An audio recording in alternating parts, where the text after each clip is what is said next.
Good evening, Richmond County, and welcome to your Monday edition of Live at 5. I'm Russell Parker. Today, the North Carolina Department of Health and Human Services reports that the Tar Heel State is up to over 19,000 coronavirus cases. The department also reports 661 deaths that are related to COVID-19. So far, over 255,000 North Carolinians have been tested for the virus. Avery County is still the only county to not have reported a positive case.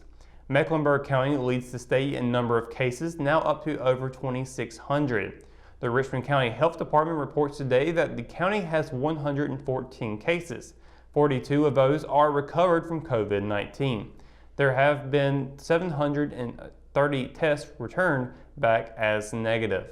As of the active cases, 69 are in home isolation while 1 remains in hospitalization. A federal judge ruled Saturday that the COVID-19 outbreak can't be an excuse to outlaw most indoor worship services in North Carolina. U.S. District Judge James Dever issued a temporary restraining order preventing law enforcement from enforcing parts of executive orders Governor Roy Cooper began issuing in March to limit the spread of COVID-19. The orders barred most indoor religious services unless inside worship was deemed impossible or against the tenets of a particular faith. Dever's order reciting the religious freedoms guaranteed by the U.S. Constitution took effect immediately. In a statement, Cooper spokesman Ford Porter said the state would follow the order, though the governor disagreed with it.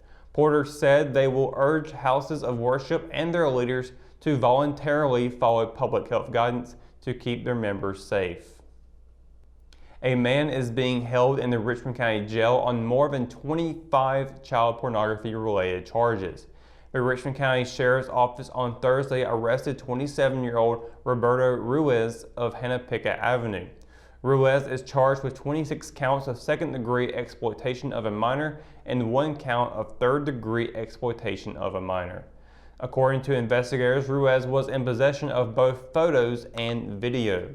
Ruiz is being held in the Richmond County Jail under a $1 million secured bond.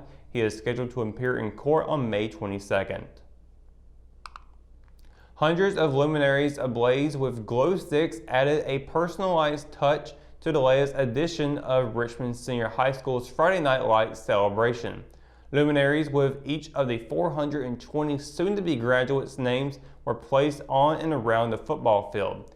Angela Butler, who is a second-year teacher at Richmond, organized the special surprise with the help of nearly a dozen other teachers and faculty members. Butler's son, Camden Pressler, is a senior at Richmond. The idea came up during one of Miss Larson's weekly laugh meetings, a group created by math teacher and head volleyball coach Ashley Larson. On Thursday, the team got together and wrote the names of all the graduating seniors on white paper bags. They then filled the bags on Friday afternoon with sand that was donated by Vulcan, as well as glow sticks donated by the school's Beta Club.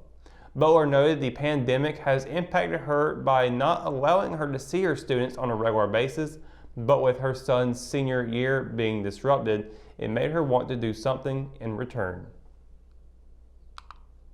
After just 1 season of playing soccer at the junior college level, Jayana Nicholson is on the move.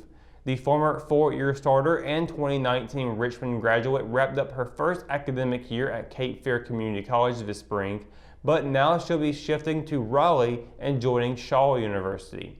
Earlier this month, Nicholson signed her letter of intent to transfer to Shaw for the upcoming fall semester. She will be joining the Bears on a full academic and athletic scholarship. Helping her move through the ranks so quickly was her success on the field and in the classroom at Richmond. After accumulating over 30 college credits through the Richmond and Richmond Community College dual enrollment program, Nicholson was able to complete her associate's degree after just 1 year at Cape Fear. During her freshman season with the Sea Devils, Nicholson was tied for 4th on the team in goals scored, notching 8 tallies in 17 games. She also finished the season with 20 total points, 5th best on the team, adding 4 assists and 1 game-winning goal. Nicholson will hopefully report to Shaw this summer, depending on the coronavirus outbreak. She closed by saying she's very excited to take the next step up in competition and looks forward to making a difference with the Bears. NASCAR became the first major sport to return to competition on Sunday, but race day was much different than under normal circumstances, which included not having fans in the grandstands at Darlington Raceway. The Real Heroes 400 was the first on-track activity in nearly 2 months after NASCAR suspended competition because of the coronavirus. The return to track included specific guidelines unique to the unprecedented situation: no fans in the stands, temperature checks at track, a limit on number of team members, and social distancing. The competitive drama, however, remained as intense as ever. Kevin Harvick's victory over Alex Bowman was his first of the season and extends his points lead in the standings to 28 points over Bowman. His only previous win at Darlington came from pole position in 2014. The same year, Harvick went on to win the series championship. Sunday's victory was the 50th win for the Stewart-Haas Racing veteran, tying him with NASCAR Hall of Famers Junior Johnson and Ned Jarrett on the NASCAR Cup Series all-time wins list. NASCAR Executive Vice President and Chief Racing Development Officer Steve O'Donnell said he was both proud and encouraged by the success of NASCAR's first race back on track. He is hopeful it bodes well for a compressed schedule that will feature 20 more races between now and the third week of June at a variety of venues for all 3 of NASCAR's premier series. Up next for the NASCAR Cup Series is a midweek race. It will be at Darlington again, but under the lights. The race is set for Wednesday at 7:30 p.m. When we return, we've got your Live at 5 weather report. It's coming up right after the break, so stay tuned. Locally owned and operated, One Stop Vape Shop is a place you'll want to check out. Whether you need vape supplies, signs, business cards, decals, or your chakras aligned, we have you covered. Our in-house print shop has quick turnaround time and is open 7 days a week. We offer a wide range of products including stones, herbs, pendants, CBD, kratom, and more. Visit us at 939 East Broad Avenue in Rockingham.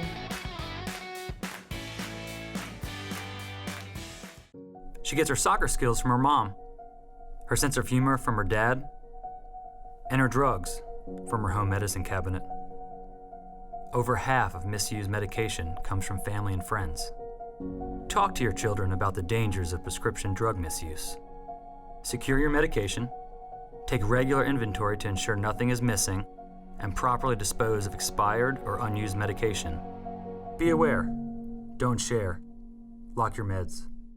At Richmond County Hospice, we strive to provide high-quality care to our patients and their families. Whether it's the incredible hospitality at the Haven House or from the comfort of your own home, you can count on Hospice to be there for you. We also offer monthly grief support groups, and our chaplain will be there to hold your hand in prayer. Through our amazing staff and our volunteers, Hospice has made difficult times easier for our community. Call the number on your screen if you feel that you or your loved one may benefit from our services. Richmond County Hospice. Peace, comfort, dignity. Hometown heroes? Well, maybe. When it comes to backyard comfort and no pesky mosquitoes, call Brown Termite and Pest Control at 910-895-6410 or 910-276-8870. Their team of superheroes can take back control of your paradise. That's 910-895-6410 today. JC's in Rockingham has you covered for used appliances, parts, trailers, and storage. We have one of the largest selections of reconditioned washers, dryers, and refrigerators in the Sand Hills, and we offer free delivery to residents inside Richmond County. Come check out our variety of trailers for any hauling job and our storage buildings for the things you need out of the weather or house. We also carry parts and accessories for appliances, trailers, truck beds, and can order the things you need. That's JC's on South Hancock Street in Rockingham. Do you want a healthcare career? Certified medical assistants are multi-skilled healthcare professionals capable of completing administrative and clerical tasks, making them a valuable member of the healthcare team at medical clinics, doctors' offices, and other healthcare facilities. According to the U.S. Bureau of Labor Statistics, the employment of medical assistants is projected to grow 23% over the next 8 years, much faster than the national average.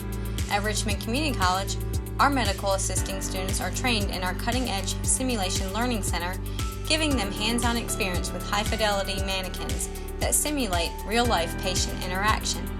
In addition to clinical skills, our students also receive instruction in scheduling appointments, coding, processing insurance accounts, billing, collections, and medical transcription. Complete the medical assisting program in just 2 years and start your lifelong career today.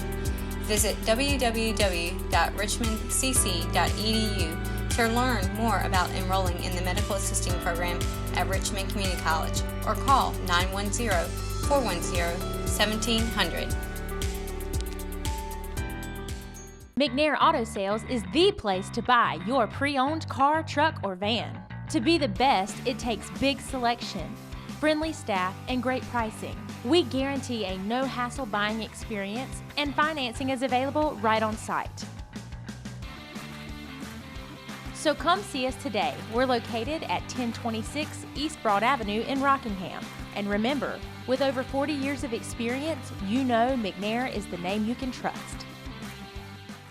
Your Live at 5 weather report is brought to you by RO Yellow, Richmond County's new online business directory. Happy Monday, everybody. Hope you're having a great day today. We had a fantastic weekend. The last 2 days has been awesome, nice sunshiny days.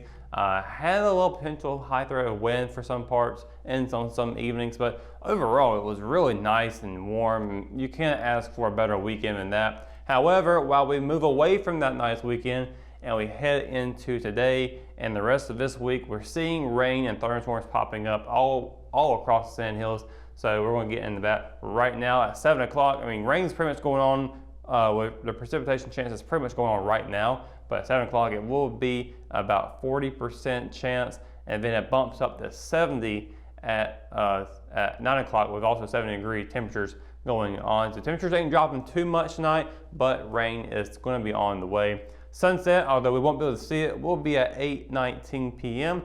with a waning crescent moon phase. Now, continuing on with the rain chances into tomorrow, the entire Sand Hills is looking to be wet. Fayetteville will be a high of 69 and a low of 58. Rayford will be a high of 69 and a low of 57. Down in Robeson County, it will be a high of 74 and a low of 61. Scotland will be seeing a high of 75 and a low of 59. Up in Southern Pines, there will be a high of 67 and a low of 55. Ellerby will be seeing a high of 69 and a low of 55. Rockingham and Hamlet will be seeing a high of 71 and a low of 56. Down in Bennettsville, South Carolina, it'll be a high of 77 and a low of 60. And across the PD in Wadesboro, it'll be a high of 71 and a low of 56. So relatively still warm days tomorrow, but we are still expecting showers to flood the day. Not really flood, but we're going to see it flooding the forecast rather for tomorrow. But we do got a lot of rain chances on the way. Maybe there could be some flooding later on if it continues to constantly pour, but just be mindful of that. It could happen. But Tuesday, thunderstorms high of 71, a low of 56. On Wednesday, it's continuing on with a high of 68 and a low of 60. Thunder and lightning continuing on Thursday with a high of 76 and a low of 61. And on Friday, high of 79 and a low of 64. And then on Saturday, it dips down into a 30% chance of precipitation with a very high temperature of 83 with a low of 64. And then on Sunday, we're looking to have a pretty good Sunday, and Saturday could very well be a good day as well. It is only a 30% chance of precipitation, so it may not even see rain on Saturday, so we could be looking at another wonderful weekend ahead, but it will be some mid to high 80s going on there and mid 60s as well. Sunday though, high at 85, low at 65.